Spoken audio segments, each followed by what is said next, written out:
What's up, everybody? Welcome to the channel. Today we are working on the ZR 1500 truck, and today we've basically just been pulling out a lot of the interior stuff in this thing.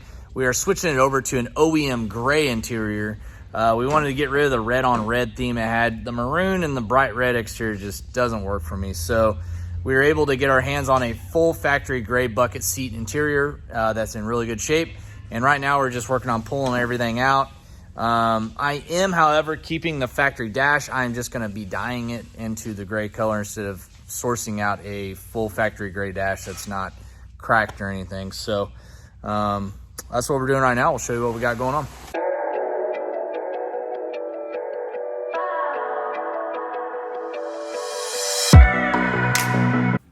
Make sure you hit the subscribe button and the bell notification to let you know whenever I post a new video. Inside the ZR 1500 truck, really the only thing left we have in here is the carpet, which we just got to pull out. The dash came out. We're going to be changing out the steering wheel, putting the paddles on over there, so we'll get all that stuff done. But everything looked really good, and it was definitely the first time everything's been out of this thing as far as taking stuff apart. You could just tell by how tight everything was. So right now we're working on that. We have a lot of the pieces out. These are all pieces that we're just going to get rid of. Sell, whatever. And then I've been working on getting everything done in gray. Got a few of the pieces already that we're doing in gray. This is the factory dash out of it. We've been using this sim paint that we get off of LMC truck or whatever, but it's Presidio, I guess that's how you say it. But it is a gray paint that's pretty close match to factory gray interior. It's a little off. But we're doing the whole dash in the same color, so it'll all look good. It's just really hard. These old trucks, stuff fades and whatnot, but we're going to be painting some of the actual gray parts that are already gray in this new color to make everything look nice inside the truck. But the carpet's in really good shape. We have door panels over here, and then over here in the back of the teal truck, we're actually using the OEM teal truck seats, which are just in pristine condition. But you can kind of see them through the window there. They've been sitting back there. So we're going to be putting those in the truck with a center console. So that's what we got working on the ZR 1500 right now. It's coming together, guys. So once we get this interior all swapped out, we'll basically have a lot of the wiring and stuff done all inside the truck, which is a lot of work. It's a lot easier with the dash out. The ZL truck, we never took the dash out of it. So make it a lot easier. And then once we get that, we're going to start working on the front end, getting the core support in, getting the radiator, start running the AC stuff, putting the wheel well liners in. And basically, I mean, we're on the final assembly at that point. So a lot of progress is going to be made in the next few days on the ZR 1500 truck. So look out, guys. We're going to have some fresh footage coming your way this week. We got the brand new cowl on. That is a GM OEM cowl. You can still get them online at certain parts stores. So we got that on, and Steve is working on getting this harness all kind of routed where it needs to be inside the truck. It's a lot of work, a lot of wiring. Speartech obviously makes it a little bit easier as far as the amount of wiring that you have to do. They try to make it as plug and play as possible, but you still got to wire some stuff. Steve, why don't you explain to them some of the stuff you do have to wire if someone is doing the Speartech harness on an OBS truck? Okay. To get it running, it's not a whole lot. There's a power that goes on the starter, and then a key on, and pretty much it. There's one power wire, and nice. It's got fuel. It's got power to the harness. It'll fire up. So in other words, to get the truck to fire up, really you just have to wire down to the starter, a trigger wire, and that's basically it. Yeah, for the actual harness. What all stuff do you have to do inside the truck to, like, say, like, get the wipers to work, like all the lights? Is there a bunch of stuff you have to modify? There's one. So on the wiper motor, you have to one wire. So the wiper motor harness is in the engine harness. So I dissected all. This is pretty much everything you'll see. Okay. This goes here. So I dissected all down. And there's a gray wire that goes from here in the engine harness, and it goes back through this side on the firewall. So I lengthen it and just come back through and go. And what's the gray wire for? The wipers. Just the wipers. Okay. Just the wipers, and then there's a black wire for the ground. This is the connector. So basically, step one, if simple. someone's redoing one of these trucks, take the factory harness, dissect Yeah, everything you this is need. pretty much Did you down. get this information from somewhere online, or? A lot of reading. A lot of reading. Okay. Do you just Google? Yeah, I just Googled, and then when we powered up the teal truck, I, checked all the wires, which one were key on, Okay. which one's the starter, which one's the hot for the coil. You can use these power wires for other things. So, like the coil wire, normally I use it to power up the harness. So, because it's already into the truck and it's in the ignition. Makes sense. And the starter wire. So the purple wire off the ignition, I put that in, like, this will be all loomed, of course. So we use the factory starter wire, and then there's a couple of key-on powers. Other than that, like, this would get rid of. But that's all it really is a couple key-on powers, a hot wire, and the wipers. Really, is all this is. Nice. Okay. And then the AC will figure out, it's basically just 12 volt and the pressure switch. So that all plugs in. This is also in the harness, so I have to take this out too, because it goes from the firewall up to all the sensors and the compressor, and it's in the engine harness as well. So I take it out because it has connectors. These are the connectors inside the truck. Yeah, this one. This is one. Power on your firewall. And then these are all the sensors. So it's not that bad. Yeah, it doesn't seem that bad. And then the Holley comes with the one pressure switch. Here's the high pressure switch in the computer. So it knows when the AC's on. Oh, that's cool. And I think it's at like 4,000. It turns the compressor off. Yeah, for you can wide change open. it in the tune. Yeah. Yep. So. Well, that's cool. Other than that, make your grounds. And of course, we have to wire the meth and the gauges and all that. All the good go fast stuff. Like Eric showed you inside all the extra wires on the harness that they leave. Steve, that's a nice hat you're wearing there. Oh yeah, fresh from yesterday. Thanks to the guys over at OBS Talk for sending us some merch. I won't break in the t-shirt quite yet.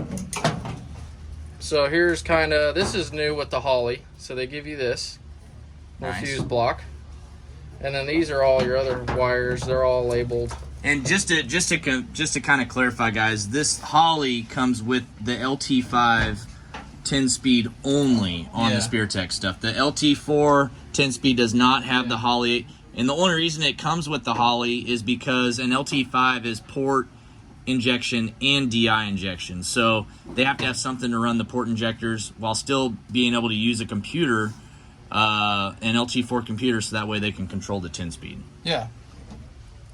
So you got your brake, so it knows you're holding the brake to start. Output for your fan. Tack wire if you're using other gauges. We don't have to use this for the BEM module, so that will be left unused. And then this is the ignition power to turn it on. So only thing to turn it on is the 12 volts here and 12 volts. It says a battery at the starter, so you just hook it on the starter to power up the whole harness. So a question, Steve, if someone is, not very savvy at wiring something, would they be able to figure this out if they just spend some time on it? Oh yeah. Okay. So it's nothing that you have to be like super, wiring savvy and like being able to wire a whole car up. They make it pretty simple for you. No, they make this to where you could put an LT4 or 5 in anything. Nice. Okay. Like we get a lot of questions on that. Like people. All this stuff you could wire on push button switch. It doesn't have to have. Yeah, it doesn't have to have the key. Yeah, I know it's push button. Just have 12 volt source. We gotta do a push button on that donk over there. Yeah. He wants a push button start. That's easy. Yeah. Yeah, plugs for the Holley, and then we're drive-by wire, so now we have a plug for that. Yep, and it does come with the pedal. Yep, we'll have a pedal. We'll just adapt it. It looks like stock. Yep. TCM plug. I'm not sure what this is yet. It doesn't really say. Just a little black box. I don't know if you're flying. And then the fuel pump control module, which we won't use this. We will use just the green wire for our key on, our prime and run. And then we'll have a bigger amp relay on that, because we have a regulator. There's no bypass in the fuel tank, so it can't regulate itself. And we figured that out on the teal truck, that it just goes max to 90 psi because it has no way to return or anything. So we'll just run a... We'll regulate it. Yeah. Like the old school way, not the new school way.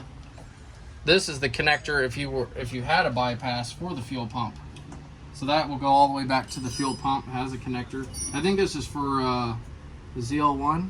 Probably. ZL1 factory fuel pump. Yeah. And then your fuel pressure sensor. Which is cool for someone, you know, if they can somehow get a factory ZL1 fuel pump to work in like that tank, which be pretty tough to do. But it'd be cool because you could literally just drop that pump in there and plug it in, and because it has the bypass. Yeah, and it would just run a straight line to the rail. Be like a factory ZL1, but in an old pickup truck or whatever you're swapping it in. Yep. Cool. And plenty of lead on those. Plenty of lead. I do see that. Yeah. That's nice too, because you know, you can get to the point to where, well, I don't even have, and then you happen to do a bunch of wiring that you don't even, shouldn't even have to be doing. So yeah, it's literally almost plug and play besides a couple wires. So what you're saying, Steve, is I probably should get this dash painted. Yeah. All right. And then here's your OBD2 port. That's an important one. So you can put that anywhere. It's not super long. We just put it in the glove box, though. Yeah, I think they meant for most of this to go over towards the driver's side. Yeah. But the glove box mount seemed pretty good. Yeah, no, I like the glove box mount. It was nice. Works for me. That's it. Cool. Well, that's a walkthrough on the wiring, guys, on the ZR1500 truck with the LT5. Hopefully that kind of helps you out with a future project that you might be doing, and you know, doesn't make you too intimidated to do this by yourself in your garage with your own tools and everything. But you know, big props to the guys at Speartech. I mean, they're really the ones that, you know, make this easy for, you know, all of us to do in our garage with you know, simple tools. Yeah, and they adapted the harness a little bit if you tell them the drive kit and everything that you're using. They do. Yeah, so when you get some from Speartech, they always ask you what drive kit. Don't just give them some generic drive kit. They're asking you that for a reason, because different drive kits have different connectors. So they already have the Holley alternator plug-in on there, and they also have the Holley AC compressor plug-in already wired in there. So that way you don't have to be cutting your brand new harness up and putting the right pigtails on there. Yeah, the correct plug and on the correct side, because the teal truck, the alternator's on the other side. Correct, yeah. So they have to map it out differently. Yeah, that's another good point, Steve. Cool. Guys, we got our brace back from powder coating, and it's got the drive shaft loop on there, as you can see. Steve's going to get that mounted up underneath the truck right now. Kind of all over the place, buttoning up. I know, yeah, we're getting stuff back. This thing turned out good, though, powder coated. Yeah. It's going to look nice under there with all the rest of the stuff. Oh, yeah. Oof. It's a thing of beauty under here, ain't it, Steve? Yeah. Way better than the teal truck. Everything's shiny. Just because it's all finished and painted. Cool. Oh, yeah, the bottom of the cab really ties it in because it's all shining nice. Yeah, shining like a diamond. This is how you have to take the transmission out. You just pop this sucker out. Yeah, it'll be all right. Yeah, no, we shouldn't have to take it out, though. It's they're stout. Oh, yeah, 10L90E, baby. Here you guys can see how the flex fuel turned out there. We got the Motion Raceworks mount back there, and then at 180s right back into the main fuel rail, which also feeds the DI fuel rail right there. Sorry about the noise. Multiple projects going on in the shop this time of year. And then I believe we did get our new tensioner from Holley. This is the correct tensioner here. So we'll get that on. Definitely a lot more heavy duty of a unit versus the one that they sent us originally, which was for an LT4. Okay, Steve got the column shift to work with the 10-speed. We did this on the ZL1500 truck, which was our previous build with the LT4 10-speed. But we used the same deal on this. This is a low-car, flexible column shift lever, basically, is what it is. And it goes down on the factory 10-speed. You do have to buy the factory 10-speed shift lever that bolts on the outside of the transmission. Modify it a little bit, not much. And then it goes on the side of the transmission. And you have a column shifted 10-speed transmission. Yep. And then if you're wondering about how you fly through the gears, well, that's in this package right here. We got some, I don't know, some paddles in here. There we go. We'll break them out right now for you. So there they are. That's the paddles there.